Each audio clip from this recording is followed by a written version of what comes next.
Hello students, welcome to my channel English All New Academy. In this video, I have taken up figures of speech. The poem is The Laburnum Top Part 2. In Part 1, a detailed explanation of the poem has been given. Before we start figures of speech, please subscribe my channel and press the bell icon to get the study material. In this poem, a lots of figures of speech are used, and these figures of speech they really constitute to the theme of the poem. So let's try to identify the figures of speech. Here is the first line of the first stanza. The laburnum top is silent, quite still. Here we can see the words silent and still. Hence, the figure of speech in this line is tautology and alliteration. Now let's understand why there is tautology. In tautology, the synonyms are used so that the idea is emphasized. To emphasize an idea, the synonyms of a word are used, which is called tautology. So here we can see silent and still. They are synonyms, so it is tautology. Alliteration, we can see that the sound of S is repeated in silent and still. In second line, in the afternoon yellow September sunlight, here we can see that the sound S is repeated in the words September and sunlight. So alliteration is used. We also have one more figure of speech, that is transferred epithet. Here the word yellow is an adjective which has been assigned to the month September. Here the word yellow, it is used for afternoon, but here it has been assigned as an adjective to September. So it is called transferred epithet. A few leaves yellowing, all its seeds fallen. Antithesis has been used here because here we have two contradictory ideas, words, that is a few and all. Alliteration also is used here in the words few and fallen. In this line, onomatopoeia is used till the goldfinch comes with a twitching chirrup. Here the word chirrup, it shows the sound that is produced by the birds, and that's why it is onomatopoeia. Alliteration also is used here. We can see the word still and twitching. The sound T is repeated in this word, so it's alliteration. Here we can see again alliteration is used. The word suddenness and startlement. Here we can see that the sound S is repeated. In this line, simile and alliteration have been used. Here we can see that the movement of the bird is compared with the movement of lizard using word as. Hence it is called simile. We can also see alliteration in the words alert and abrupt. In this line, two figures of speech are used. One is metaphor and the other one is metonymy. Metonymy means change of name. So let's try to identify metaphor.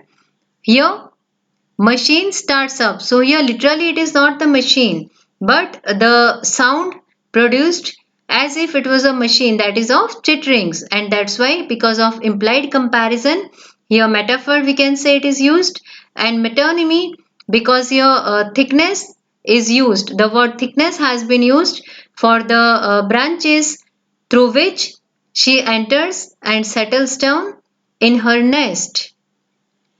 In this line, we can see the word chitterings has been used, which is associated with the sound produced by the birds, and that's why it is onomatopoeia.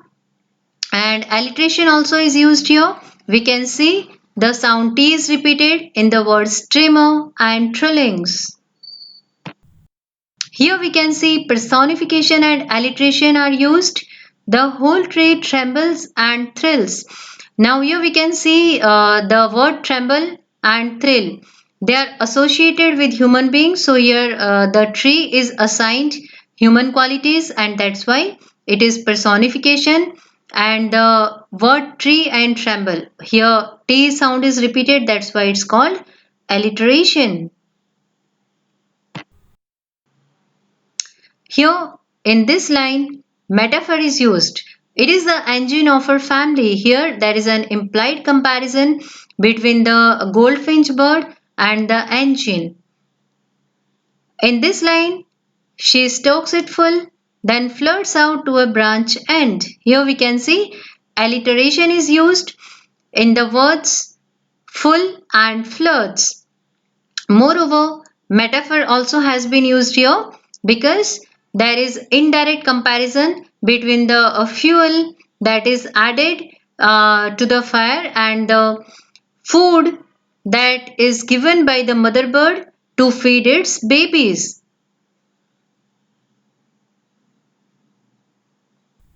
Here we can see transferred epithet is used, showing her barred face identity mask. Here barred face means covered face. So here the word covered has been assigned to face, and for mask identity mask. These adjectives are used here, and that's why it is called transferred epithet. In this line, then with eerie delicate whistle chirrup whisperings. Here we can see the word whistle chirrup. They are the sounds produced by the bird, and that's why it is called onomatopoeia. In this line, antithesis also is used because whisperings and whistle, they both are contradictory terms, and that's why it's called antithesis. Anti means contradictory, opposite. In this line, she launches away towards the infinite. Here, the figure of speech used is metonymy because the word infinite has been used here for sky.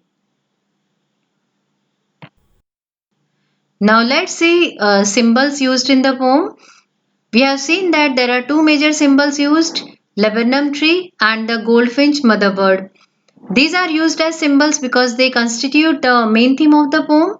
The laburnum tree and the goldfinch bird, they both symbolize life force because laburnum tree is a place of, we can say, residing place, as there is a nest of the goldfinch bird on the tree.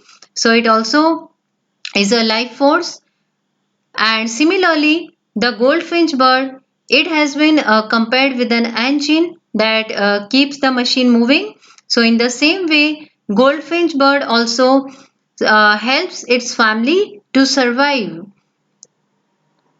Some of other symbols are like engine, machine, which also are helpful in understanding the main theme of the poem.